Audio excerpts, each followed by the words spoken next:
اللہ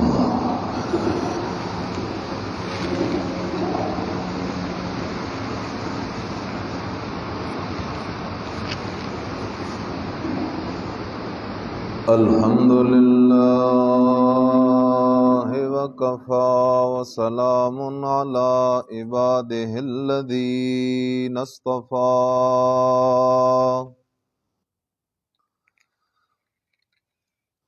خصوصاً علی سید الرسل وخاتم الانبیاء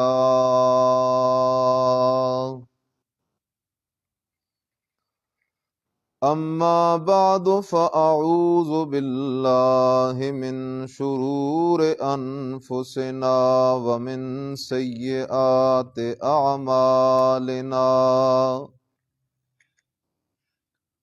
من يهده الله فلا مضل له ومن يضلله فلا هادي له وأشهد أن لا إله إلا الله وأشهد أن سيدنا وسندنا وحبيبنا وحبيب ربنا محمد عليه الصلاة والسلام قال الله تبارك وتعالى في كلامه المجيد وفرقانه الحميد وورث سليمان داود وقال يا أيها الناس علمنا منطق الطير وأوتينا من كل شيء إن هذا لهو الفضل المبين وحشر لسليمان جنوده من الجن والإنس والطير فهم يوزعون حتى إذا أتوا على واد النمل قالت نملة يا أيها النمل ادخلوا مساكنكم لا يحطمنكم سليمان وجنوده وهم لا يشعرون إن الله وملائكته يصلون على النبي يا أيها الذين آمنوا صلوا عليه وسلموا تسليما اللهم صل على محمد وعلى آل محمد كما صليت على إبراهيم وعلى آل إبراهيم إنك حميد مجيد اللهم بارك على محمد وعلى آل محمد كما باركت على إبراهيم وعلى آل إبراهيم إنك حميد مجيد سبحان ربك رب العزة عما يصفون وسلام على المرسلين والحمد للہ رب العالمین۔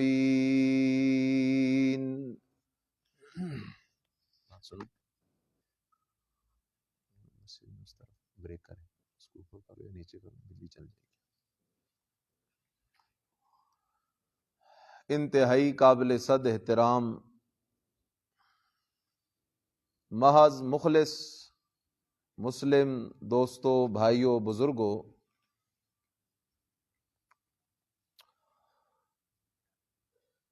میں نے آپ کی خدمت میں سورۃ النمل کی چند آیات طیبات تلاوت کی ہیں۔ الہ العالمین کے دربار میں دعا ہے کہ اللہ تعالی معاذ اپنے فضل و احسان و کرم سے مجھے حق بات کہنے اور ہم سب کو سمجھ کر آخرت کی تیاری کی توفیق نصیب فرمائے۔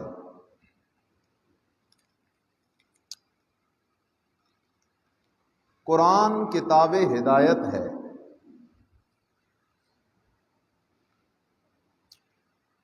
اور آج کے دور کا سب سے بڑا المیہ امت مسلمہ کی تباہی کی بنیاد، امت مسلمہ کے زوال کی بنیاد وہ امت کا قرآن سے دور ہونا ہے۔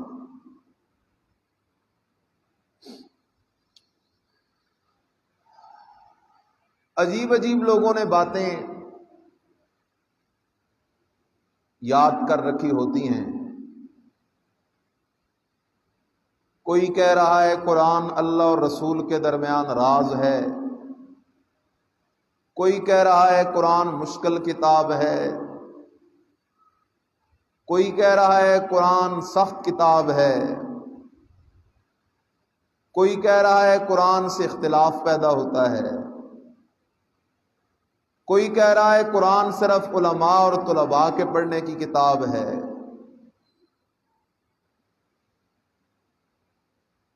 تو یہ سارے بیانیے وہ بیانیے ہیں جن کے ذریعے لوگوں کو قرآن سے دور کیا جاتا ہے، لیکن جب تک امت مسلمہ قرآن کے قریب نہیں آتی، امت مسلمہ کے حالات بہتر نہیں ہو سکتے۔ مثال کے طور پہ آج ہمارے پورے ملک میں رونا ہے، ملک کی معیشت تباہ ہو گئی، یہ ہو گیا وہ ہو گیا، حالانکہ اس سب کی بنیاد وہ سودی نظام ہے۔ ایک گھر میں ایک سود خور پیدا ہو جائے تو وہ ایک سود خور اس گھر کو تباہ کر دیتا ہے، اور جس ملک کا معاشی نظام ہو ہی سود پہ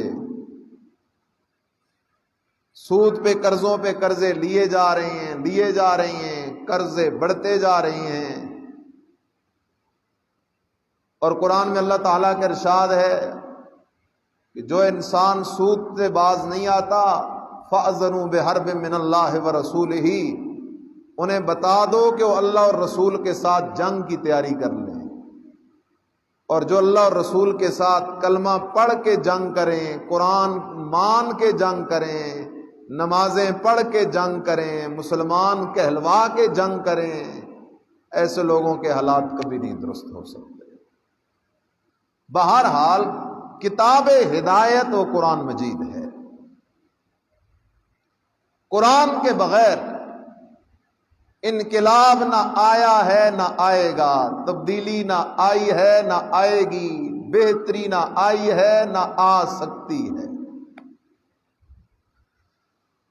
پھر اللہ تعالیٰ نے قرآن میں اپنے نبیوں کے واقعات سنائے، ولیوں کے واقعات سنائے۔ کیوں سنائے؟ اس لیے سنائے، اللہ کو پتہ تھا کچھ لوگ توحید سے تو بھاگیں گے لیکن کہیں گے ہم نبیوں کے دیوانے ہیں، توحید سے بھاگیں گے کہیں گے ہم ولیوں کے دیوانے ہیں۔ تو اللہ قرآن میں نبیوں ولیوں کے واقعات سنا کے انہیں بتا رہا ہے میری نہیں مانتے، نبیوں ولیوں کی تو مان لو۔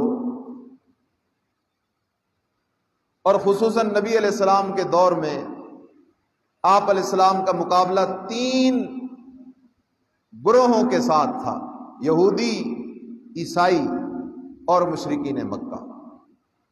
یہودی بھی کہتے تھے ہم پہلے نبیوں کو مانتے ہیں، اس آخری نبی محمد کو نہیں مانتے صلی اللہ علیہ وسلم۔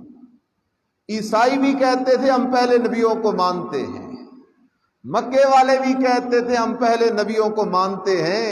اس لیے اللہ نے قرآن میں جا بجا پہلے نبیوں کے واقعات بیان کیے، اور یہودیوں، عیسائیوں، مکے کے مشرکوں، قیامت تک آنے والے نبیوں کی محبت اور عشق کے دعوے داروں، اگر تم واقعی نبیوں کی مانتے ہو تو آؤ میں اللہ تمہیں نبیوں کے حالات بیان کرتا ہوں، مان لو پھر۔ سبحان اللہ۔ آج جس نبی کا ہم تذکرہ کرنے لگے ہیں، شاید 3-4 جمعے چلے گئے، اس کا نام ہے حضرت سلیمان علیہ السلام۔ بڑا عجیب پیغمبر ہے اللہ کا۔ حضرت سلیمان علیہ السلام نے اللہ سے ایک دعا کی۔ آؤ چلتے ہیں، قرآن دیکھو ذرا، یہ سورہ صاد ہے۔ بسم اللہ الرحمن الرحیم،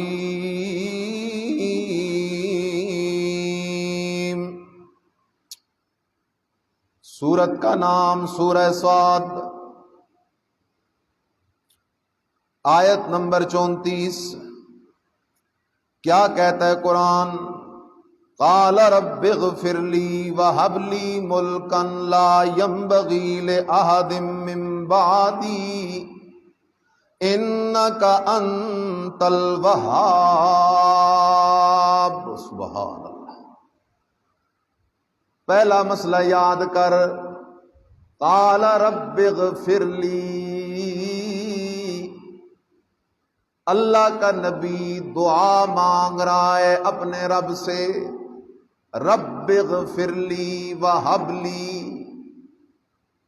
بخشش مانگ رہا ہے اپنے رب سے، سلطنت مانگ رہا ہے اپنے رب سے۔ قرآن نے پہلا مسئلہ سمجھا دیا۔ او لوگو، نبی اللہ سے مانگنے والے تھے، سارے نبیوں کا عقیدہ مانگنے کے لائق ہے تو صرف اللہ، پکار کے لائق ہے تو صرف اللہ۔ دوسرا مسئلہ یاد کر، حضرت سلیمان علیہ السلام اللہ سے سلطنت کی دعا کرنے لگے، اللہ مجھے بادشاہت دے، حکمرانی دے۔ لیکن پہلے دعا حکمرانی کی نہیں کی، پہلے دعا سلطنت کی نہیں کی، پہلے دعا آخرت کی۔ فرمایا رب اغفر لی، اے اللہ میری بخشش کر۔ اللہ میں تجھ سے دنیا اس لیے نہیں مانگ رہا کہ وہ میری آخرت کو تباہ کر دے، اس لیے اللہ میری پہلی دعا یہ ہے رب اغفر لی، اللہ میری بخشش کر۔ نبی ہے اور کہہ رہے اللہ میری بخشش کر، کیا مطلب؟ نبی تو گناہوں سے پاک ہوتے ہیں، لہذا یہ مسئلہ یاد کر لو، استغفار کا صرف یہ ایک مقصد نہیں ہے کہ گناہ معاف ہوں، بلکہ استغفار نبی کرتے ہیں تو اللہ نبیوں کے درجات بلند کرتا ہے۔ میں اور آپ استغفار کریں، اللہ گناہ بھی بخشتا ہے، اور گناہ بخشنے کے ساتھ ساتھ اللہ ہمیں روزی بھی دیتا ہے، اولاد بھی دیتا ہے، بارشیں بھی برساتا ہے، نعمتیں بھی عطا کرتا ہے۔ اس لیے نبی کہتا ہے رب اغفر لی، اللہ میری بخشش کر۔ اللہ مجھے حکومت تو چاہیے، سلطنت تو چاہیے، لیکن ایسی حکومت نہیں، ایسی سلطنت نہیں، ایسی دولت نہیں، ایسا عہدہ نہیں جو میری آخرت کو برباد کر دے میرے اللہ۔ اس لیے میری پہلی عرضی ہے رب اغفر لی وہب لی ملکا لا ينبغی لأحد من بعدی۔ اللہ میری دوسری دعا یہ ہے مجھے سلطنت عطا کر، مجھے بادشاہت عطا کر، مجھے حکمرانی عطا کر، ایسی سلطنت لا ينبغی لأحد من بعدی، میرے زمانے میں میرے سوا ایسی سلطنت کسی اور کے پاس نہ ہو، میرے زمانے میں میرے مقابلے کا کوئی حکمران نہ ہو، میرے زمانے میں میرے مقابلے کی کسی کے پاس سلطنت نہ ہو، اللہ مجھے ایسی سلطنت عطا کر۔ سبحان اللہ۔ نبی سلطنت مانگ رہا ہے رب سے، اس لیے کہ بادشاہتیں، حکمرانیاں، عزتیں، عہدے دینے والا بھی اکیلا اللہ ہے، لینے والا بھی اکیلا اللہ ہے، اس کی مرضی ہے۔ یہ ہمارے حکمران ہیں، الیکشن کا موسم آتا ہے قبروں پہ کھڑے ہوتے ہیں، چادریں چڑھا رہے ہیں قبروں پہ، کوئی گیا کھڑا ہے داتا دربار پہ، کوئی جا کے کھڑا ہے پیر بابا پہ، کوئی عبداللہ شاہ غازی پہ، کوئی کس کی قبر پہ، کوئی کس کی قبر پہ، کسی نے بازو پہ علم باندھا ہوتا ہے، کوئی کیا جتن کر رہا ہے، کوئی کیا جتن کر رہا ہے۔ یہ سارے قرآن سے دور ہیں۔ قرآن تو کہہ رہا ہے رب حبلی ملکا، نبی اللہ کا سلیمان علیہ السلام، لیکن سلطنت نبی کے اپنے اختیار میں نہیں، اللہ سے دعا کر رہا ہے رب حبلی ملکا، اللہ تو مجھے سلطنت عطا کر۔ کیوں؟ علت بیان کی، وجہ بیان کی، انکا انت الوہاب، اللہ میں تجھ ہی سے اس لیے مانگ رہا ہوں، تیرے سوا دینے والا ہے جو کوئی نہیں۔ انکا انت الوہاب، تو ہی تو دینے والا ہے، نبیوں کو دینے والا بھی تو ہی تو، ولیوں کو دینے والا بھی تو ہی تو، انسانوں کو دینے والا بھی تو ہی تو، جنات کو دینے والا بھی تو ہی تو، فرشتوں کو دینے والا بھی تو ہی تو، حشرات الارض کو دینے والا بھی تو ہی تو، انکا انت الوہاب، تو ہی وہاب ہے۔ الوہاب کہتے ہیں بہت دینے والا۔ جس طرح لوگ کہہ دیتے ہیں، کوئی بندہ توحید کا بولنا شروع کر دے، کہتے ہیں یہ وہابی ہو گیا ہے۔ حالانکہ سوچنا چاہیے، وہاب اللہ کا نام ہے، تو وہابی یعنی اللہ والا۔ اور ہم کس معنی میں استعمال کرتے ہیں؟ ہمارے ہاں تو لفظ وہابی کو لوگ بطور گالی کے استعمال کرتے ہیں، برائی کے استعمال کرتے ہیں، غلط ہے۔ انکا انت الوہاب، سلیمان علیہ السلام نے سلطنت مانگی، مملکت مانگی، بادشاہت مانگی۔ سوال ہے کیوں مانگی؟ جواب سمجھو، اس لیے مانگی تاکہ میری سلطنت ہو، میری حکمرانی ہو، اور اس زمین کے چپے چپے پہ ایک ہی آواز ہو، لا الہ الا اللہ، لا الہ الا اللہ، لا الہ الا اللہ۔ زمین کے چپے چپے کے اوپر، میری ساری سلطنت کے اندر، میری ساری حکمرانی کے اندر کسی قبر کو سجدہ نہیں ہوگا، کسی بت کو سجدہ نہیں ہوگا، سورج چاند کو سجدہ نہیں ہوگا، کسی نبی ولی پیر فقیر جن فرشتے کی پکار نہیں ہوگی۔ اللہ تو مجھے بادشاہ دے تو صحیح، سلطنت دے تو صحیح، حکمرانی دے تو صحیح، میں اپنی ساری سلطنت کے اندر لا الہ الا اللہ کے نعرے لگواؤں گا، اللہ تیری توحید کے بول بلند ہوں گے، اللہ انکا انت الوہاب۔ اللہ کہتا ہے میں نے اپنے نبی سلیمان کو سلطنت دی، اور سلطنت بھی بڑی بے مثال دی۔ سبحان اللہ، سلطنت کیسی؟ اللہ، جن بھی تابع کر دیے، انسان بھی تابع کر دیے، پرندے بھی تابع کر دیے، ہوائیں بھی تابع کر دی، اور فرشتوں، اللہ اکبر، پرندوں کی بولیاں بھی سلیمان علیہ السلام کو سکھا دی، جانوروں کی بولیاں بھی سلیمان علیہ السلام کو سمجھا دی۔ عجیب حکمرانی ہے۔ جن بھی کنٹرول میں، جو شریف جن تھے وہ تو سلیمان علیہ السلام نے کام پہ لگا دیے، اور جو بدماش جن تھے ان کو زنجیروں کے اندر قید کروا دیا۔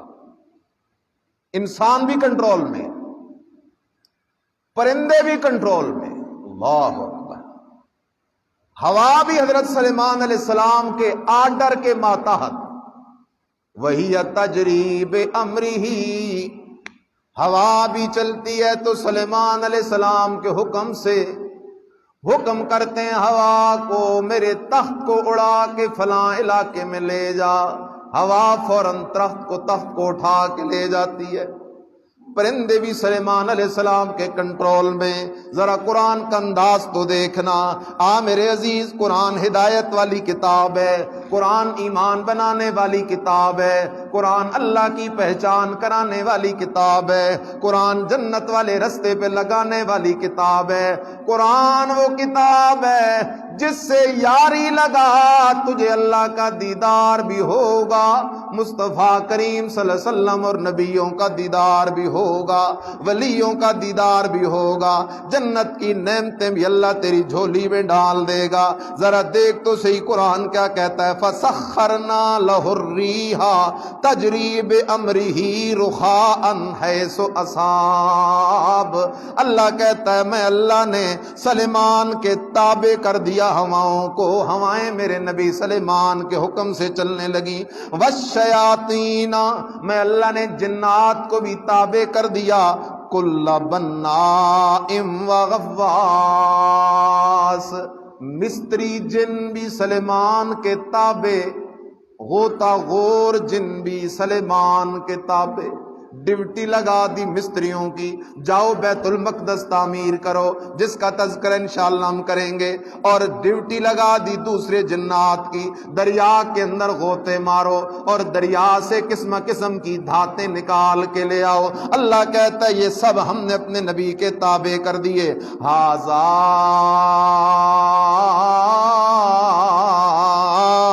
عطاؤنا فمنن او امسک بغیر حساب.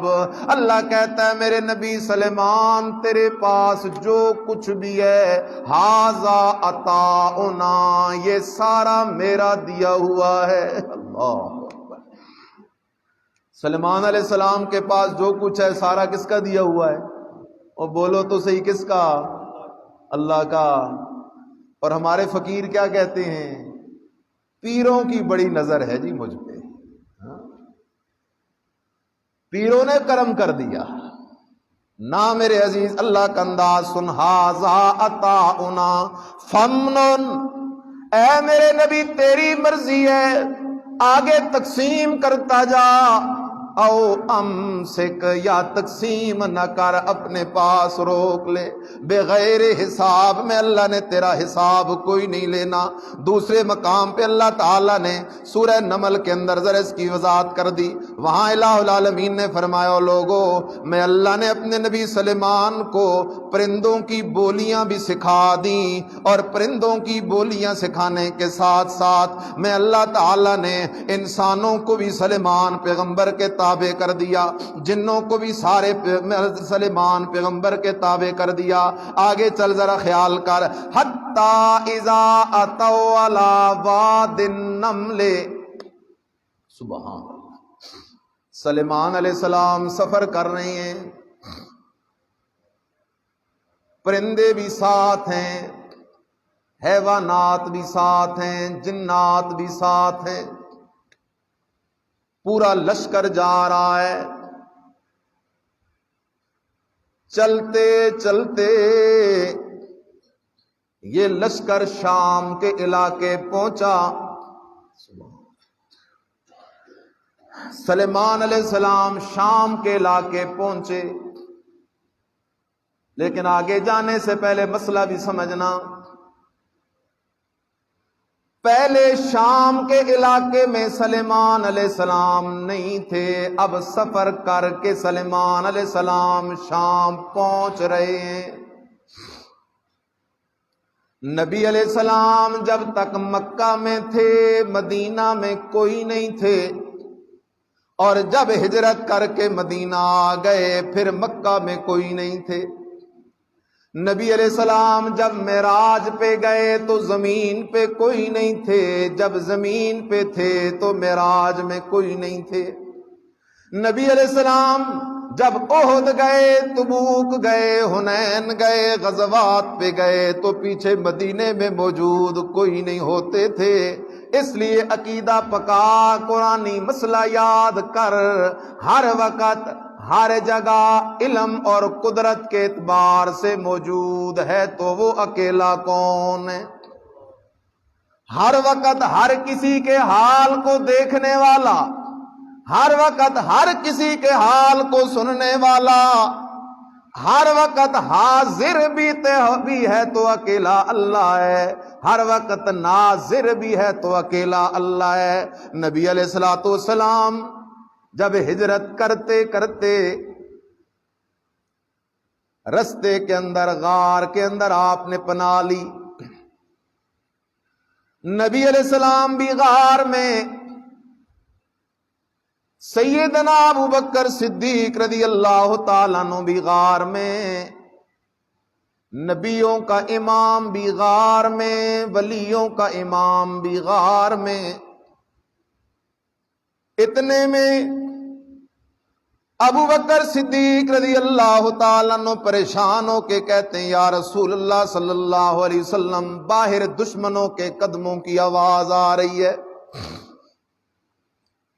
سنیے ذرا جواب امام الانبیاء علیہ السلام کا۔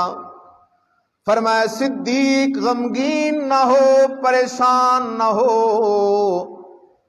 تو سمجھتا ہے کہ اس غار میں ہم دو ہیں، لیکن حقیقت یہ نہیں ہے۔ ما ظنک بالاثنین اللہ ثالثہما، اس غار میں ہم دو نہیں بلکہ تیسرا اللہ ہمارے ساتھ موجود ہے۔ اس لیے عقیدہ پکا لے، ہر وقت ہر جگہ موجود ہے تو اکیلا اللہ ہے، ہر وقت ہر کسی کے حال کو دیکھنے اور سننے والا ہے تو اکیلا اللہ ہے۔ میرا نادان دوست، ربیع الاول کا مہینہ آتا ہے، کہتا ہے دم بدم پڑھو درود، حضرت بھی ہیں یہاں موجود۔ عجیب بات ہے، پھر کرسیاں لگاتا ہے۔ نہ میرے عزیز، جب تک نبی علیہ السلام دنیا میں تھے جنت میں نہیں تھے، اب نبی علیہ السلام جنت میں تشریف لے گئے، دنیا میں موجود کوئی نہیں ہے۔ اگر نبی علیہ السلام دنیا میں موجود ہوتے تو نبی علیہ السلام کی وفات کے بعد صحابہ کو رونے کی ضرورت نہ پڑتی، سیدہ فاطمہ الزہرا رضی اللہ تعالیٰ عنہا کو رونے کی ضرورت نہ پڑتی۔ نبی علیہ السلام دنیا میں موجود ہوتے تو صحابہ کے آپس میں ناراضگیاں ہوتی رہیں، جنگ صفین ہو گئی، جنگ جمل ہو گئی، نبی علیہ السلام آ کے صحابہ کے مسئلے حل کر دیتے۔ اگر نبی علیہ السلام دنیا میں موجود ہوتے تو قرآن کا مسئلہ ہے، لا ترفعوا اصواتکم فوق صوت النبی، جہاں نبی موجود ہو وہاں کسی اور کو اونچی آواز نکالنے کی اجازت بھی نہیں ہے۔ یہ ایک طرف کہتا ہے دم بدم پڑھو درود، حضرت بھی ہیں یہاں موجود، دوسری طرف خود مائک پہ کھڑا ہو جاتا ہے، خود جو ہے ساؤنڈ لگا کے شور مچانا شروع کر دیتا ہے۔ اس لیے قرآن کا مسئلہ یاد کر، ہر وقت ہر جگہ حاضر بھی ہے تو اکیلا اللہ ہے، ناظر بھی ہے تو اکیلا اللہ ہے۔ حتی اذا اتوا علی واد النمل، سلیمان علیہ السلام چلتے چلتے چلتے چلتے شام کے علاقے میں پہنچے، جہاں سے گزر ہونا تھا وہاں رستے کے اندر چونٹیاں تھیں، چونٹیوں کے بل تھے، چونٹیوں کی ملکہ بول پڑی اور اپنی باقی چونٹیوں کو وہ چونٹیوں کی ملکہ کہنے لگی، قالت نملتون یا ایھا النمل، چونٹیوں کی ملکہ کہنے لگی، او چونٹیوں جلدی کرو جلدی کرو، ادخلوا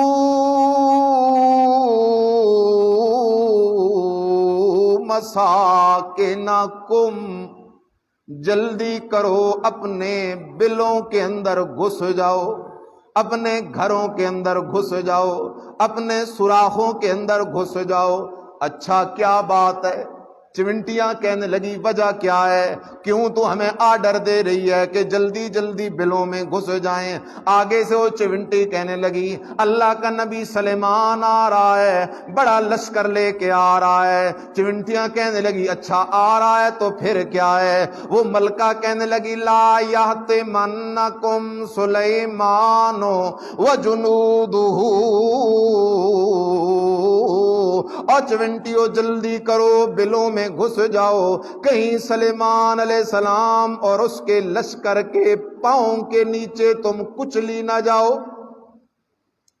تمہیں سلیمان علیہ السلام اور اس کا لشکر پاؤں کے نیچے کچل نہ دے، تمہیں رگڑ نہ دے، لہذا جلدی کرو اپنے بلوں میں گھس جاؤ۔ چمنٹیوں نے آگے سے سوال کیا، نبی ہے اور نبی کے شاگرد ہیں، نبی بھی شان والا اور نبی کے شاگرد بھی شان والے، وہ ہمیں کیسے اپنے پاؤں کے نیچے کچل سکتے ہیں؟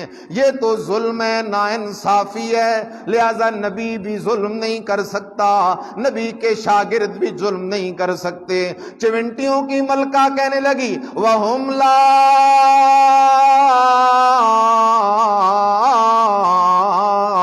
يَشْعُرُونَ، بات تو تمہاری ٹھیک ہے، نبی بھی ظلم نہیں کر سکتا، نبی کے شاگرد بھی ظلم نہیں کر سکتے، لیکن یہ بات تب ہے نبی کو پتہ چلے کہ نیچے چمنٹیاں آ رہی ہیں، نبی کے شاگردوں کو پتہ چلے کہ نیچے چمنٹیاں آ رہی ہیں، نبی کو پتہ ہی نہیں چلے گا، نبی کے شاگردوں کو پتہ ہی نہیں چلے گا، بے خبری کے اندر وہ گزر جائیں گے اور ہم سب کو پاؤں کے نیچے رگڑ جائیں گے، لہذا جلدی کرو اپنے بلوں میں گھس جاؤ، چھپ جاؤ۔ لا یحطمنکم سلیمان وجنودہ وہم لا یشعرون، تمہیں کہیں سلیمان علیہ السلام اور ان کا لشکر اپنے پاؤں کے نیچے مسل نہ دے، تمہیں کیا مانا رگڑ نہ دے، تمہیں ختم نہ کر دے۔ وہم لا یشعرون، اس حال میں کہ انہیں تمہارا پتہ بھی کوئی نہیں ہوگا۔ اللہ اکبر۔ خیال کیجئے گا، دو مسئلے بڑے ضروری ہیں۔ سبحان اللہ، اللہ نے چمنٹی کا واقعہ کوئی ویسے تو نہیں سنا دیا، اس میں بڑا سبق ہے، ذرا خیال کیجئے۔ پہلا سبق، چمنٹی کا عقیدہ، چمنٹی کا عقیدہ، جو عقیدہ میرے رب کو پسند آیا، میرے رب نے اسے قرآن بنا دیا۔ وہ کیا عقیدہ ہے؟ چمنٹی کا عقیدہ ہے نبی بھی غیب دان نہیں ہوتا، نبی کے شاگرد بھی غیب دان نہیں ہوتے۔ ہاں، چمنٹی کہہ رہی ہے نا وَهُمْ لَا يَشْعُرُونَ، نبی گزر جائے گا ہمیں رگڑ کے، شاگرد گزر جائیں گے ہمیں رگڑ کے، اور انہیں پتہ بھی نہیں چلے گا، اور جسے پتہ ہی نہ چلے وہ غیب دان نہیں ہوا کرتا۔ پہلا عقیدہ یاد کر۔ چمنٹی کو تو یہ مسئلہ سمجھ آ گیا، لیکن کئی ہمارے نادان دوستوں کو یہ مسئلہ نہیں سمجھ آ رہا، ضد لگائے کھڑے ہیں نبی غیب دان ہوتے ہیں، ولی غیب دان ہوتے ہیں۔ یہ تو پرانی بات تھی، آج تو ترقی کا دور ہے۔ کئی فقیر کہہ رہے ہوتے ہیں بابا پیروں کی بلیاں بھی غیب جانتی ہیں۔ قرآن کا مسئلہ سن، قرآن کہتا عندہ مفاتح الغیب، اللہ لا یعلمها الا هو، اور لوگوں غیب کے خزانوں کی چابیاں اللہ کے پاس ہیں، لا یعلمها الا هو، غیب کے خزانوں کی چابیاں اللہ کے پاس ہیں، لا یعلمها، غیب کی خزانوں کی چابیوں کا حال کوئی نہیں جانتا، غیب کوئی نہیں جانتا، الا ہو، مگر صرف اللہ ہی جانتا ہے۔ حتیٰ کہ سارے نبیوں کے سردار سید الانبیاء محمد الرسول اللہ، سارے کہہ دو صلی اللہ ہو، بولو بولو صلی اللہ ہو، بولو تو صحیح صلی اللہ علیہ وسلم۔ میرے نبی سے زیادہ شان کسی کی ہو سکتی ہے؟ قرآن نے 2 دفعہ اعلان کیا، قُل لَا أَقُولُ لَكُمْ عِندِي خَزَائِنُ اللَّهِ،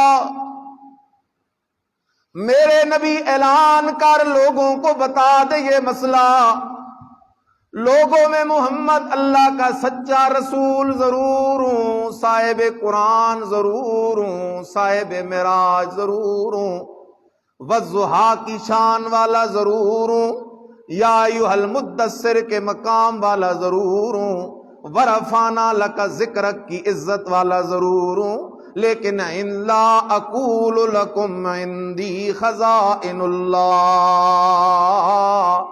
اللہ کے خزانے میں محمد کے پاس کوئی نہیں، بلکہ اللہ کے خزانے اللہ ہی کے پاس ہیں۔ اگلا جملہ ولا عالم الغیبہ،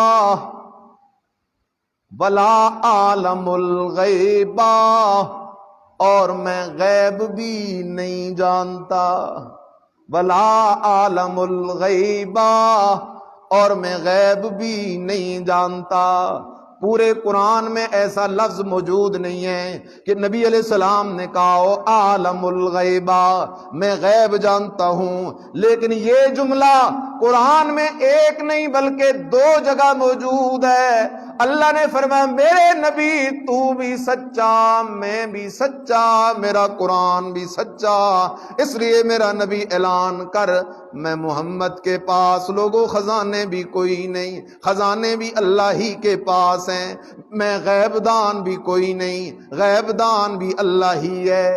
اللہ اکبر۔ لیکن خیال کرو، یہاں بات سمجھو، جب ہم کہتے ہیں کہ نبی علیہ السلام کوئی نبی کوئی ولی غیب دان نہیں، ان کے پاس علم غیب نہیں، تو شیطان لوگوں کے دماغ میں ایک وسوسہ ڈالتا ہے، وہ کہتا ہے دیکھو جی یہ کہتے ہیں نبی کو علم نہیں، یہ کہتے ہیں نبی کو علم نہیں، انا للہ و انا الیہ راجعون۔ میں تو آپ میں سے کسی کے بارے نہیں کہہ سکتا کہ تمہارے پاس علم نہیں، لیکن بات سمجھو، اللہ نے جو علم سارے نبیوں کو دیا، سارے ولیوں کو دیا، سارے پیروں فقیروں مولویوں کو دیا، سارے فرشتوں کو دیا، اس سارے علم کو ایک طرف رکھ، آمنہ کے لال کے علم کو دوسری طرف رکھ، تب بھی آمنہ کے لال کے علم کا مقابلہ، بول تو صحیح، مقابلہ نہیں ہو سکتا۔ لیکن وہ علم ہے، علم غیب نہیں، علم غیب صرف کس کی شان ہے؟ اللہ کی شان۔ اس لیے 70 کا عقیدہ کیا ہے؟ وَهُمْ لَا يَشْعُرُونَ،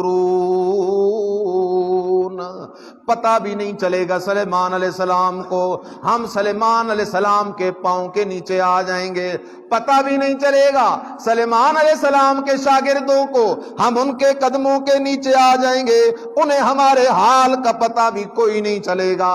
دوسرا مسئلہ یاد کر، دوسرا مسئلہ یاد کر، بڑا ضروری مسئلہ آ گیا ہے۔ 70 کا عقیدہ دیکھنا، 70 کیا کہہ رہی ہے؟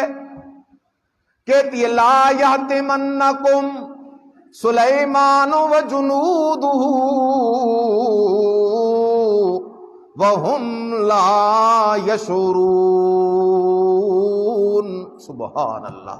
70 کہتی ہے جان بوجھ کے نبی بھی زیادتی نہیں کر سکتا، اور نبی کے شاگرد بھی جان بوجھ کے کسی کے ساتھ زیادتی نہیں کر سکتے۔ یہ 70 کا عقیدہ ہے۔ سبحان اللہ۔ سلیمان علیہ السلام بھی شان والے، لیکن ہمارے نبی کی شان کا مقابلہ نہیں ہو سکتا۔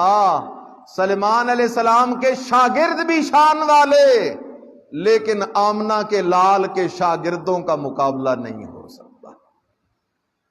خیال کر، جب سلیمان علیہ السلام کے شاگرد ظلم نہیں کر سکتے تو آمنہ کے لال محمد الرسول اللہ صلی اللہ علیہ وسلم کے شاگرد صحابہ بھی کسی پہ ظلم نہیں کر سکتے.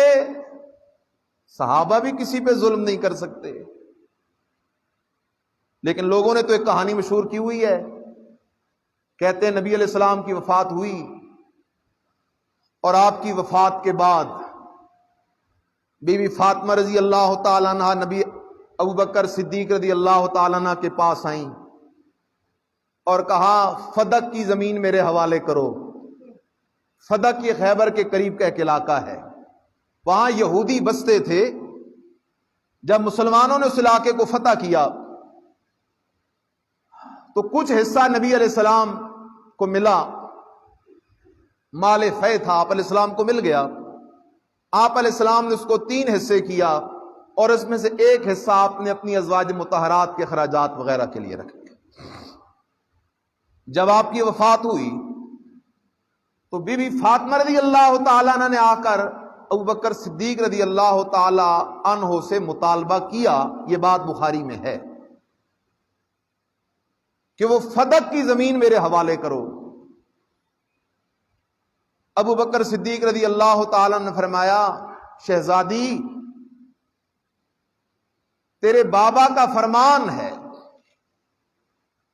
کہ انبیاء جب فوت ہوتے ہیں تو انبیاء وراثت کے اندر مال دولت درہم دنانیر زمین جائیداد چھوڑ کے نہیں جاتے، بلکہ انبیاء وراثت کے اندر اللہ کا دین چھوڑ کے جاتے ہیں. انبیاء وراثت کے اندر کیا چھوڑ کے جاتے ہیں؟ اللہ کا دین. ما ترکنا فہو صدقہ. اور نبی جو کچھ چھوڑتا ہے وہ صدقہ ہوتا ہے. آپ ایک بات کا مجھے جواب دیں دل پہ ہاتھ رکھ کے. ابو بکر صدیق رضی اللہ تعالیٰ عنہ نے نبی علیہ السلام کی حدیث سنائی اور سنائی آمنہ کے لال کی بیٹی سیدہ فاطمہ رضی اللہ تعالیٰ عنہا کو. کیا یہ ہو سکتا ہے کہ بی بی فاطمہ رضی اللہ تعالیٰ عنہا نے اپنے بابا کی حدیث نہ مانی ہو؟ یہ ممکن نہیں کہ صدیق اکبر نبی علیہ السلام کی حدیث سنائے کہ انبیاء وراثت میں مال نہیں چھوڑتے، دین چھوڑتے ہیں، اور جو مال رہ جائے وہ صدقہ ہوتا ہے، اور آگے سے بی بی فاطمہ رضی اللہ تعالیٰ نے اپنے بابا کی حدیث نہ مانے. یہ ہو نہیں سکتا. لہذا صاف الفاظ حدیث کے موجود ہیں کہ بی بی فاطمہ رضی اللہ تعالیٰ عنہ نے یہ حدیث سنی اور پھر مرتے دم تک دوبارہ باغ فدق کا یا فدق کی زمین کا نبی علیہ الصلوۃ والسلام کی صاحبزادی نے صدیق اکبر رضی اللہ تعالی عنہ سے مطالبہ نہیں کیا. آخری دم تک نہیں کیا. لوگ اس کا معنی کرتے ہیں کہ انہوں نے مرتے دم تک بات نہیں کی. پھر لوگوں نے یہاں سے آگے کہانی بنائی کہ فدق حق تھا بی بی فاطمہ رضی اللہ تعالیٰ عنہ کا، صدیق اکبر رضی اللہ تعالیٰ نے حق نہیں دیا، یہ ظلم کیا وہ ظلم کیا. ارے تو اس چونٹی سے بھی گیا گزرا ہے. چونٹی بھی کہتی ہے نبی کے شاگرد ظلم نہیں کرتے. جب سلیمان نبی کے شاگرد ظلم نہیں کرتے تو پھر آمنہ کے لال کا سب سے عظیم شاگرد ابو بکر صدیق رضی اللہ تعالیٰ عنہ اپنے نبی کی بیٹی فاطمہ الزہرا پہ ظلم کیسے کر سکتا ہے؟ یہ ہو نہیں سکتا، ناممکن ہے. دوسری بات، ابو بکر صدیق رضی اللہ تعالیٰ نے وہ باغ خود نہیں لیا، اسی طرح اس کی آمدن اہل بیت کو جاتی رہی. جس طرح نبی علیہ السلام کی زندگی میں جاتی رہی اسی طرح اہل بیت کو آمدن جاتی رہی. اور تیسری بات، اگر ابو بکر صدیق رضی اللہ تعالیٰ عنہ نے یہ حق نہیں دیا، حق تھا حضرت فاطمہ رضی اللہ تعالیٰ عنہ کا، 1 منٹ کے لیے مان لیا نہیں دیا. پیر و مرشد سید عنایت اللہ شاہ سے بخاری رحمت اللہ تعالی علیہ ہمارے استاد سنایا کرتے ہیں، وہ ایک جگہ تقریر کر رہے تھے تو ایک کھڑا ہو گیا، اس نے کہا شاہ جی تقریر بعد میں کریں، پہلے میرے ایک سوال کا جواب دیں۔ شاہ جی نے کہا ٹھیک ہے سوال کر۔ اس نے کہا سوال یہ ہے کہ فدق حق تھا بی بی فاطمہ رضی اللہ تعالیٰ عنہ کا، ابو بکر صدیق نے وہ حق نہیں دیا، اور جو کسی کا حق نہ دے دبا جائے وہ کیا ہوتا ہے، اس بات کا جواب دے۔ حضرت شاہ جی نے عجیب بات فرمائی، فرمایا تو نے سوال کر لیا، میرا جواب سن۔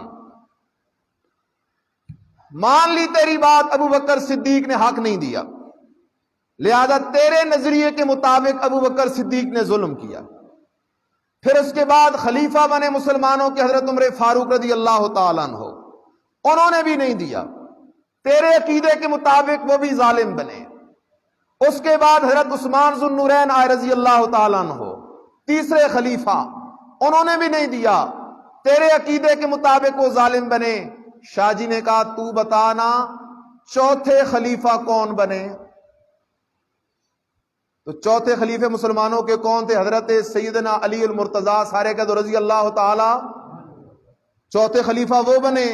تو شاہ جی نے کہا حضرت علی رضی اللہ تعالی عنہ نے بھی تو فدق کی زمین نہیں لی، انہوں نے بھی تو فدق والی زمین لے کر اپنے بیٹوں کو نہیں دی کہ یہ تمہاری اماں فاطمہ کا حق تھا، ابو بکر صدیق نے نہیں دیا، عمر فاروق نے نہیں دیا، عثمان ذو النورین نے نہیں دیا، بلکہ فیصلہ علی نے بھی وہی کیا جو فیصلہ صدیق اکبر کا تھا، جو فیصلہ فاروق اعظم کا تھا، جو فیصلہ عثمان ذو النورین کا تھا، اس لیے کہ یہ سارے نبی کے سچے عاشق تھے اور نبی کے فیصلے کو یہ چیلنج نہیں کر سکتے۔ آج کئی لوگ چھوٹا منہ بڑی بات، وہ صحابہ پہ تنقید کرتے ہیں، خود 6 کلمے نہیں آتے، اعتراض صحابی پہ کریں گے۔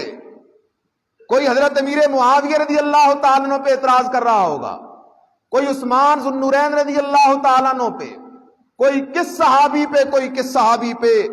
خیال کیجئے گا میں 3 جملے کہنے لگا ہوں۔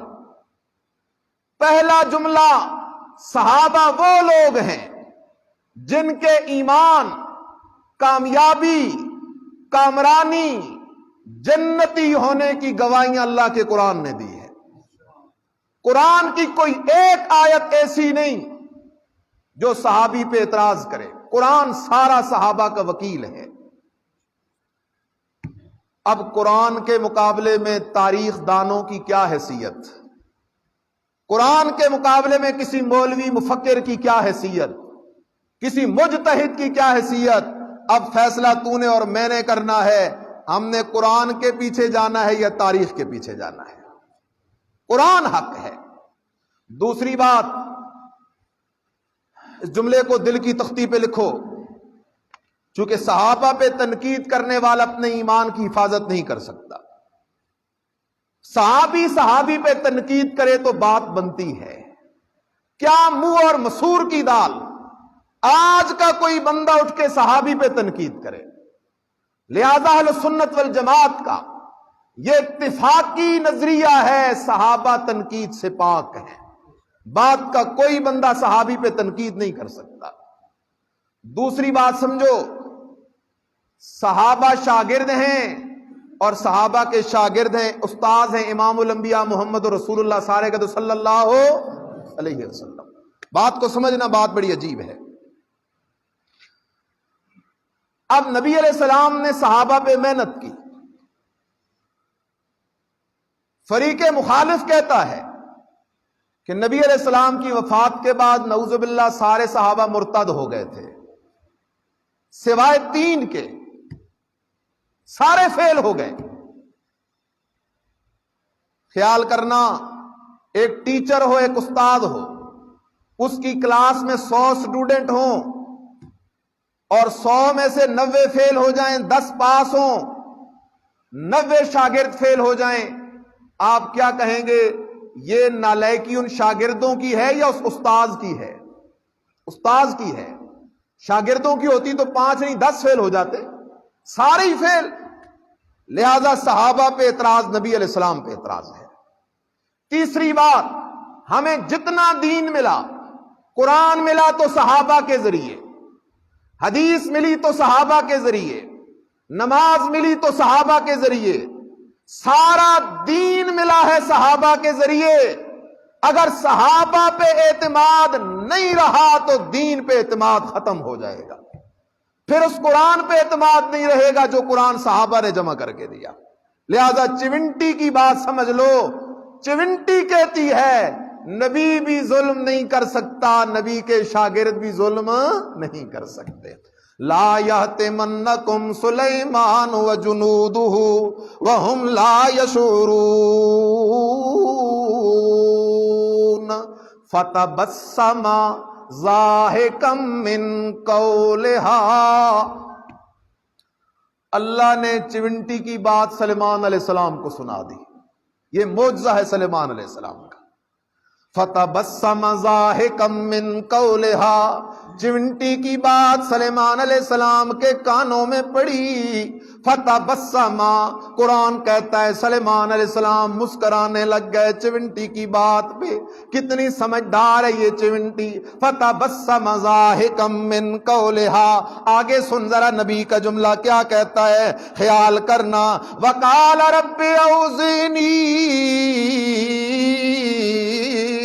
ان اشکر نعمتک التی انعمت علی وعلی والدی وان اعمل صالحا ترضاہ وادخلنی برحمتک فی عبادک الصالحین۔ حضرت سلیمان علیہ السلام نے جب چونٹی کی بات سنی، اللہ نے سلیمان علیہ السلام کو چونٹی کی بات سنائی، سلیمان علیہ السلام نے اللہ کے دربار میں شکریہ ادا کرنا شروع کر دیا۔ اللہ تیرا شکر ہے تو نے مجھے نبوت بھی عطا کی، اللہ تیرا شکر ہے تو نے مجھے سلطنت بھی عطا کی، اللہ تیرا شکر ہے تو نے مجھے چونٹیوں کی اور ان پرندوں کی باتیں سمجھنے کی قوت بھی عطا کی ہے۔ خیال کرنا، بعض لوگوں نے یہاں پر ایک مکالمہ لکھا ہے۔ سلیمان علیہ السلام نے اللہ سے دعا کی، اللہ یہ جو اتنی سمجھدار چونٹی ہے تو چھوٹی سی لیکن باتیں بڑی بڑی کر گئی ہے، اللہ میری اس چونٹی سے ملاقات کروا دے۔ سلیمان علیہ السلام نے اللہ سے دعا کی، اللہ نے چونٹی کو حکم کیا، او چونٹی تیرے مقدر جاگ گئے ہیں، میرا نبی تیرے ساتھ ملاقات کا خواہش مند ہے، جلدی کر پہنچ میرے نبی کے دربار کے اندر۔ وہ چونٹی چلتی چلتی حضرت سلیمان علیہ السلام کے پاس پہنچ گئی۔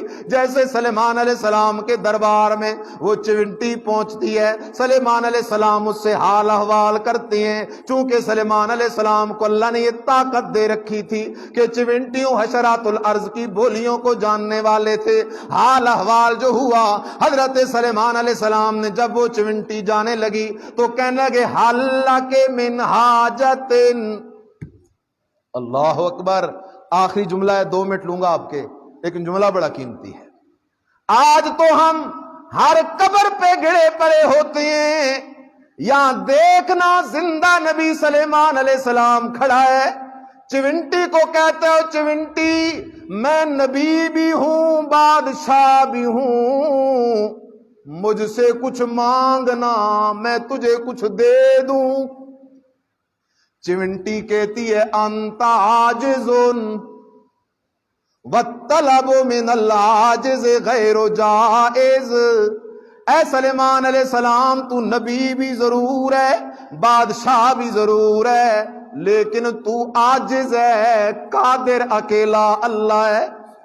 انت عاجزون، تو عاجز ہے، والطلب من العاجز غیر جائز۔ اللہ اکبر۔ چونٹی کہتی ہے میرا عقیدہ یہ ہے کہ مانگا عاجز سے نہیں جاتا، مانگا قادر سے جاتا ہے۔ مانگا عاجز سے نہیں جاتا، مانگا قادر سے جاتا ہے۔ سلیمان علیہ السلام کہنے لگے چل میرے پاس جو کچھ ہے کچھ تو مانگ لینا۔ چونٹی نے 2 سوال کیے، مسئلہ سمجھا دیا چونٹی نے۔ کہنے لگی زد فی رزقی وزد فی عمری، اے سلیمان پیغمبر تو نبی بھی ہے بادشاہ بھی ہے، اللہ نے میرا جتنا رزق لکھا ہے تو میرا تھوڑا رزق زیادہ کر دے، اللہ نے میری جتنی عمر لکھی ہے تو میری عمر تھوڑی سی کیا کر دے، زیادہ کر دے۔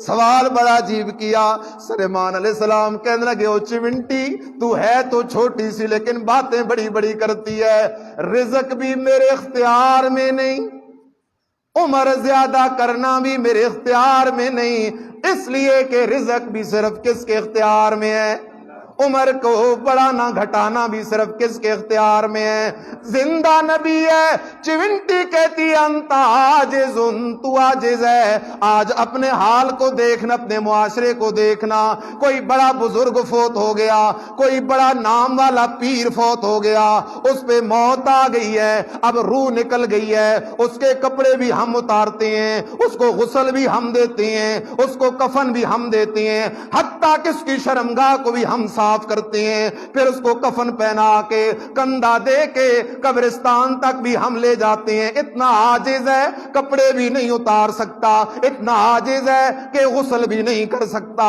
اتنا عاجز ہے کہ کفن بھی نہیں پہن سکتا، اتنا عاجز ہے قبرستان جا بھی نہیں سکتا۔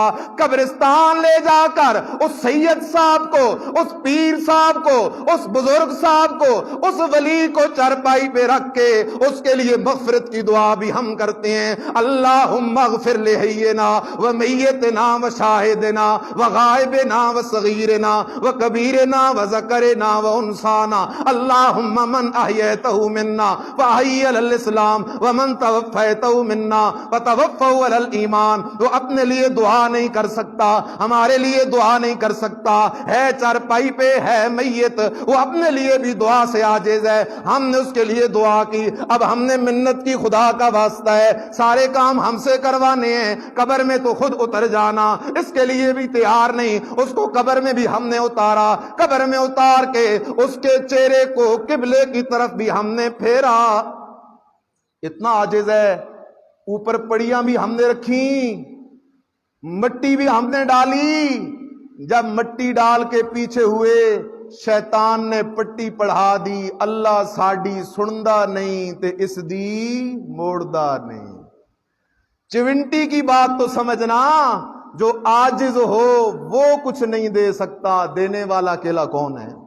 انشاءاللہ یہاں سے آگے آئندہ جمعے شروع کریں گے۔ آخر دعوانا الحمدللہ رب العالمین۔